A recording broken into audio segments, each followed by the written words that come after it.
Gotcha. In fact, it's kind of nice when they count on that. Like, they'll let the hatch finish, and you got, yeah, you paid 2 cannons and a pylon to kill a hatchery, but that's a big deal. Oh, yeah, yeah. I mean, for the that's Zerg. a lot of larva. That's a lot of expected income. It's a big problem. But they usually make Zerglings to try to kill it. It's a nice thing.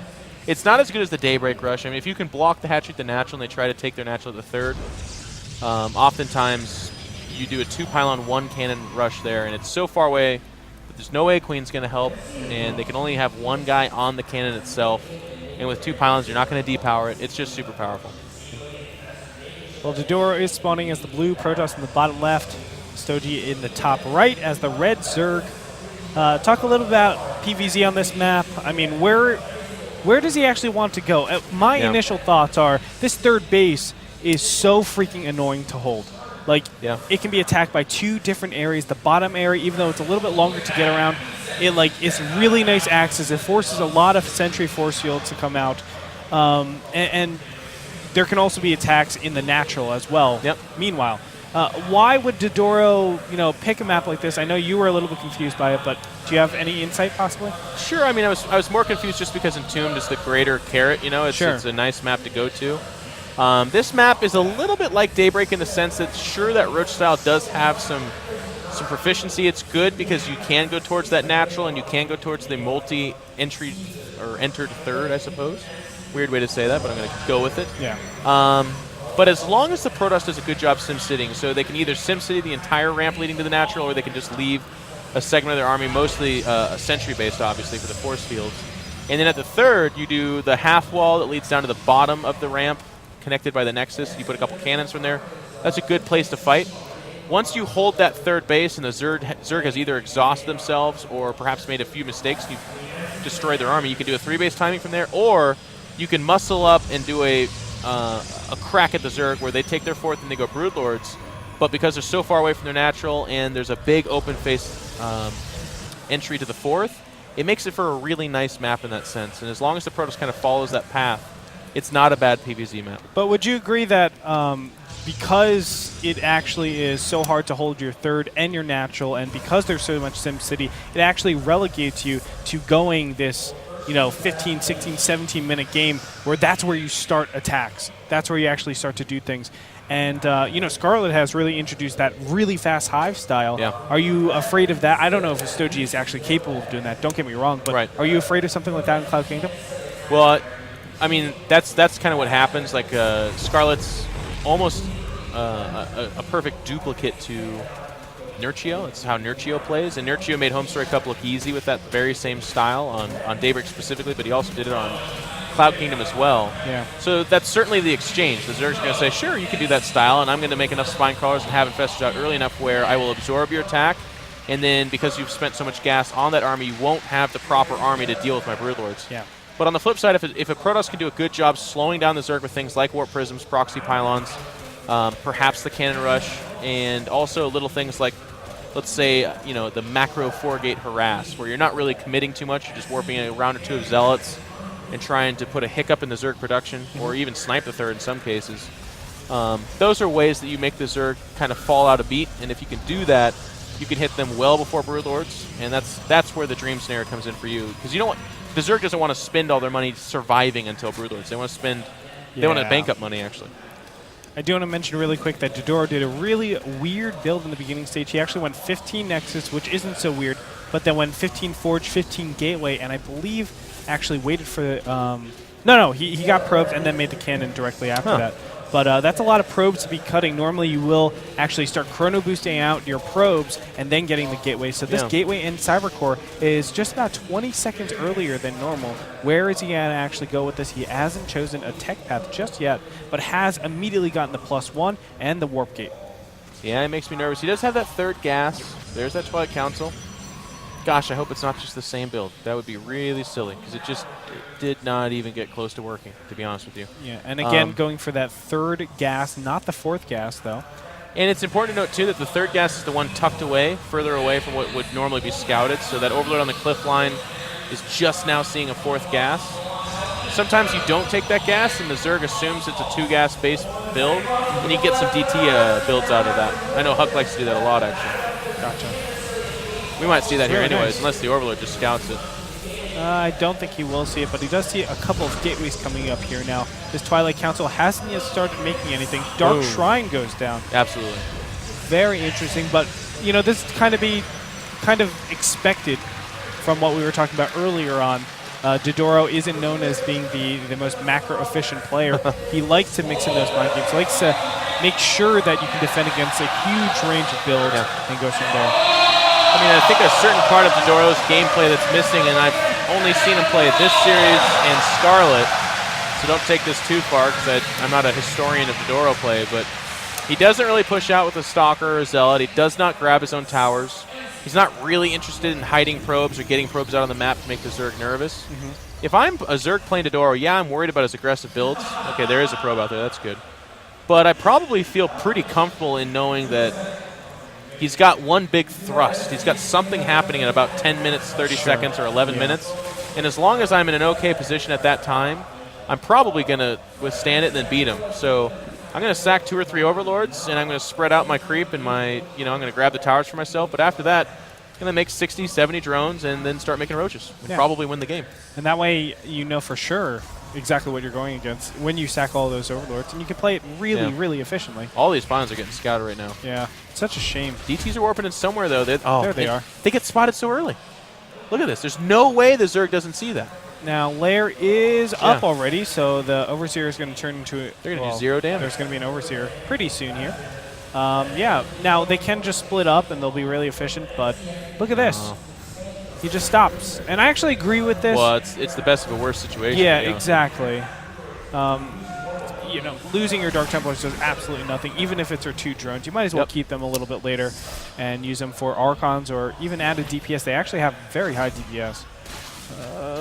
Loses 1 DT, I guess. Does get a roach with it. But, I mean, my problem with this is that these are super fast DTs. Like, his entire build was about getting DTs out. Oh wow. What is that? Immediately loses that, the first one. And now the sentries are almost getting surrounded. Well, it's just 2 sentries go down. Is he going to die to like 9 roaches here? I think so.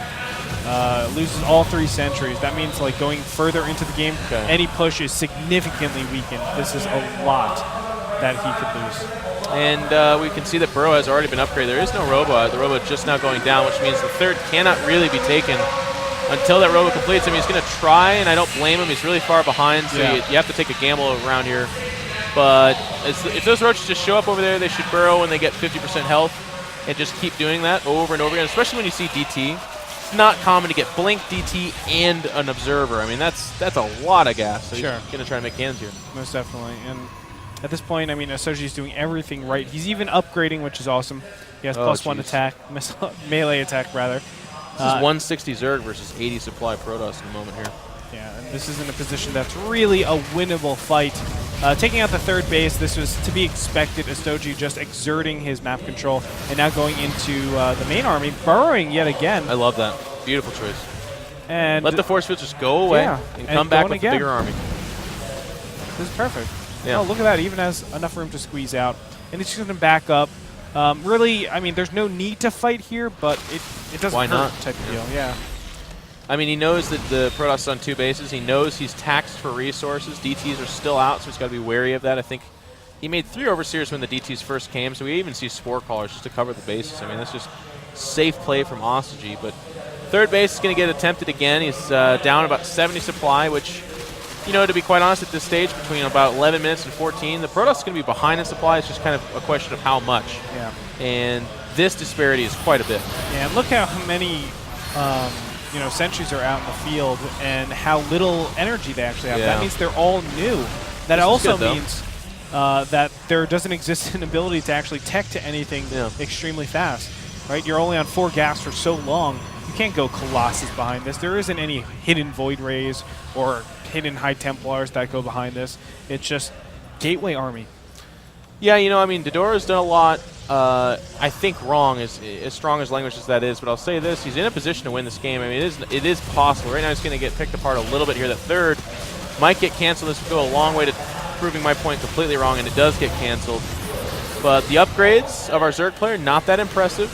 And his own tech is starting to go towards Hive pre-4th base, and this 4th base is really, really young that he's trying to take right now. Yeah, that's a mistake. You're supposed to take your 4th behind the aggression. That's definitely true. Having this 4th base so terribly behind, there actually is a small window where you can hit as you can even hit as Hive Tech has already finished. Like Broodlords are out because it's so little. You don't have enough support units to actually, make sure that those Broodlords are doing optimal damage. And at this point, what does Ostojiy want? He wants Infestors out. He wants a good amount of Zerglings and Roaches, and he wants, of course, the Broodlords. That's going to be very difficult only on 3 bases. He's going to try for that multi-prong attack again, and he might get a cancel on that 3rd. And I think if he does it this time, DdoRo says to himself, well, I could not possibly wait to expand again. He might just want to spend all his money on a 2-base timing, and that's going to be tough. There's something like 7 Infestors out there with an 8th one along the way. Now even a 9th queued up. Another Immortal is being built here, as well as I think that's +3 attack. Yes, it is. I don't know if he has enough time for that, actually, and that's a lot of gas tied up there. So DdoRo might very well just go ahead and rebuild his Nexus, but honestly, as we can see everything, I can tell you, if he does do that, it's going to be a sad, sad story, because his best bet right now is to attack when the Zerg is saving up money, he's building Corruptors that are completely useless, and that's when he's most vulnerable. He has the Spine Crawlers, Ostojiy is, so that'll help out quite a bit. But no, again, DdoRo just going to go back to the 3rd base. Is he really going to take another expansion? Yeah, he is. Another thing, he hasn't been splitting up his units. I mean, I think DdoRo is he's just in shambles at this point. I don't know, maybe the nerves are getting to him this game. It's a long tournament, too. It's very difficult to play WCS because it's a lot of great players, not a whole lot of easy rounds in these higher and more difficult countries, and Canada certainly qualifies for that. But it's going to be a push out with just money tied up in a 3rd base that he never plans on taking. He's catching him in an awkward position here, but is it going to be enough? It's mostly centered to the front lines. Oh my gosh, it's the softest part of the Protoss army. He's blinking forward to try to defend them, but there's a lot of gas going down here to Fungals and Infestations alike. Yeah, and even if Ostojiy doesn't win here, he's going to win with the reinforcements. I mean, this is just too much to lose. Even the Mortals go down, but the fact that you lost a lot of sentries, what is he down to? Only 7 sentries. Yeah. And you're attacking in an open area. Not only that, don't forget about those Spine Crawlers and even more Infestors behind that. Yeah. That's... well, Broodlords too. 5 Broodlords on the way as well. There's no answer for them. Stalkers are fine, but if they don't have the support necessary and if they don't have the numbers necessary, they're just so much flimsy, whimsical plastic, if you will. I mean, you can't go up that ramp with the Infestors and the Spine Crawlers. So you can try to circle around. 3rd has completed. Of course, it's not saturated. In fact, it's going to be harassed by a few Zerglings here. But the supply is a big deal. The tech is a big deal. And honestly, we're about to watch a Protoss army get spanked. Yep. Zergling's just going to completely surround everything. Fungal Growth is going to cover the army as well, and Broodlords will shoot up from the top. I mean, there's no way to actually stop this. He can't blink forward. He has to blink back and try to retain as much as possible, but let's be honest. I mean, there's no winning position for DdoRo at this point when you're on Hive Tech and your opponent is still on Gateway Tech to defend against everything that he's up against.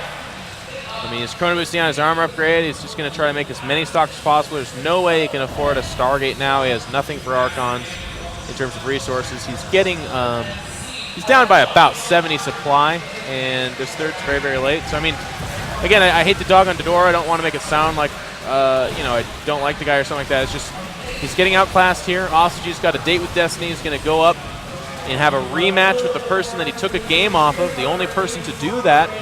And I don't like ZVZ finals, but I think of the players in this WCS, our best chance at a very competitive final is going to be Scarlet Ostojiy because they both earned it.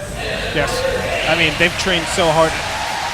No one can really take anything away from Scarlet. I know a lot of people are like, oh, IPL might be her only crowning achievement, but everybody that knows the North American scene knows that Scarlet is the real thing, and she's going to prove that, I'm sure, in the WS finals, as she's probably going to match off against Ostojiy, as Ostojiy does take out the 3rd base over here, which pretty much puts Doro back to 1 base economy.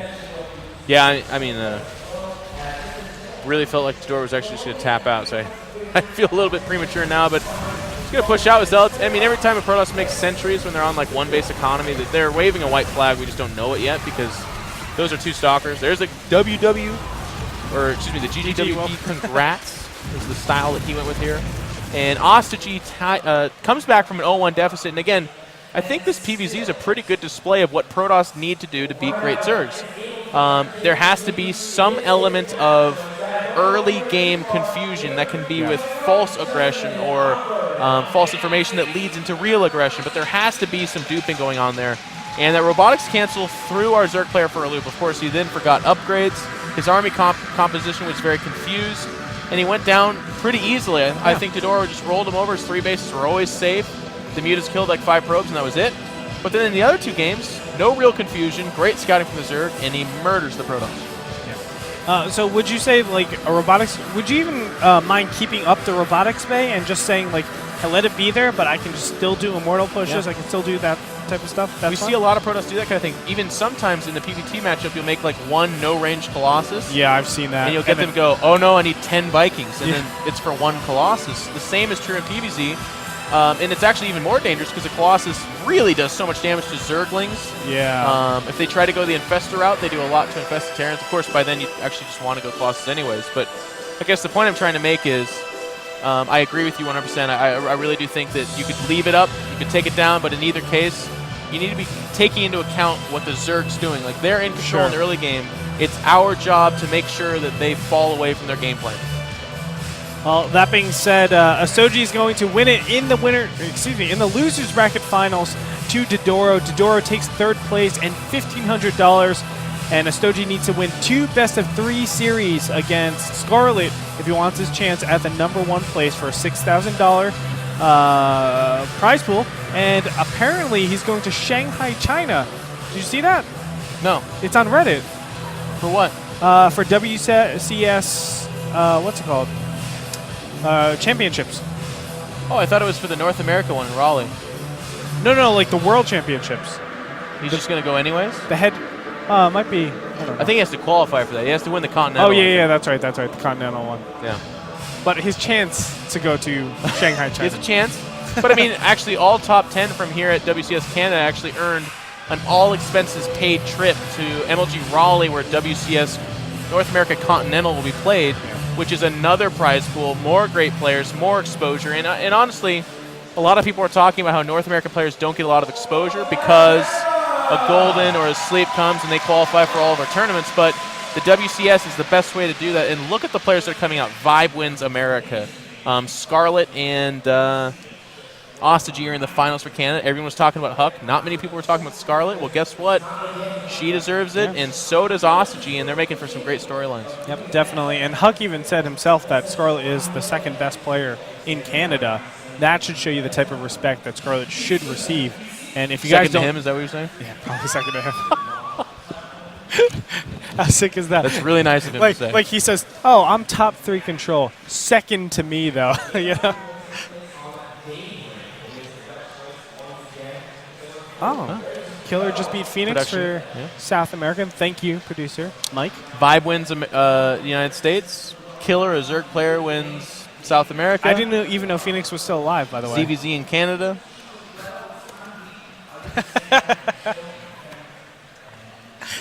But Phoenix is Terran. Yeah, but it's gonna Daisuke took 2nd as well in the United States. 2 ZVZs. So 5 Zergs and 1 Terran. Yeah.